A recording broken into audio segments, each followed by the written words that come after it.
예년보다 무더운 날씨 탓에 유행성 눈병 환자가 급증하고 있는데요.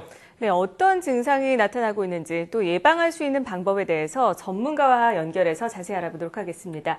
한림대학교 동탄성심병원 안과 서정원 교수 전화로 연결했습니다.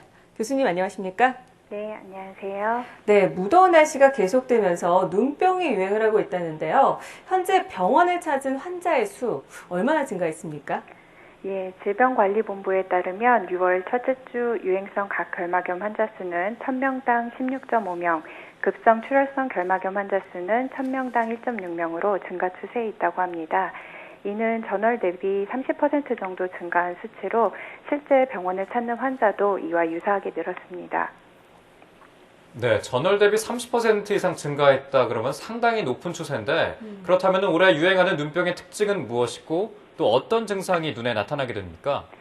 예, 여름철 유행하는 대표적인 눈병으로는 아데노바이러스에 의해 발생하는 유행성 각결막염과 엔테로바이러스에 의해 발생하는 급성 출혈성 결막염이 있습니다. 네. 두 가지 질환 모두 충혈, 통증, 눈부심, 이물감, 눈꺼풀 부종 등의 증상이 나타나며 눈물과 분비물이 증가하게 됩니다. 또한 급성 출혈성 결막염의 경우 특징적으로 결막하 출혈이 발생할 수도 있습니다. 네, 그렇다면 이번에 유행하는 결막염의 경우에 잠복 기간이나 전염 기간이 어느 정도나 됩니까? 유행성 각결막염의 경우 4에서 10일 정도의 잠복 기간을 가지며 증상 발현 후 약 2주간은 전염 가능성이 있습니다. 네. 급성 출혈성 결막염의 경우에는 이보다 짧은 12시간에서 24시간 정도의 잠복기를 가지며 증상 발생 후 1주 정도 전염성을 가집니다.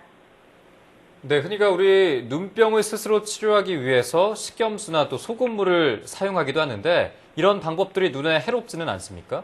예, 안타깝게도 식염수나 소금물을 사용하여서는 눈병을 치료할 수가 없습니다. 네. 일반적으로 멸균 생리식염수는 눈 세척에는 크게 문제가 되지는 않으나 일단 개봉한 이후에는 멸균 상태가 유지되지 않으므로 사용에 유의하여야 합니다.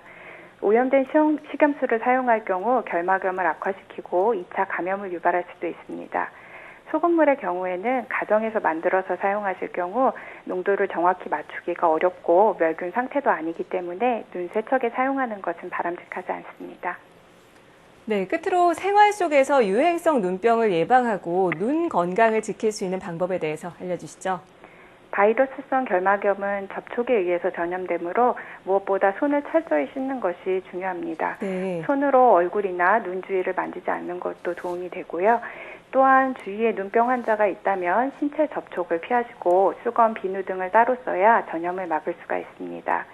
만일 눈에 부종이나 충혈, 이물감 등이 있으면 유행성 눈병의 가능성이 있으므로 눈을 만지지 않도록 주의하시면서 조기에 안과 진료를 받으시고 적절한 치료를 시행하는 것이 좋겠습니다.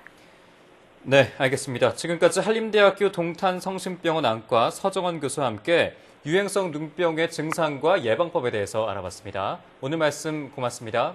예, 감사합니다.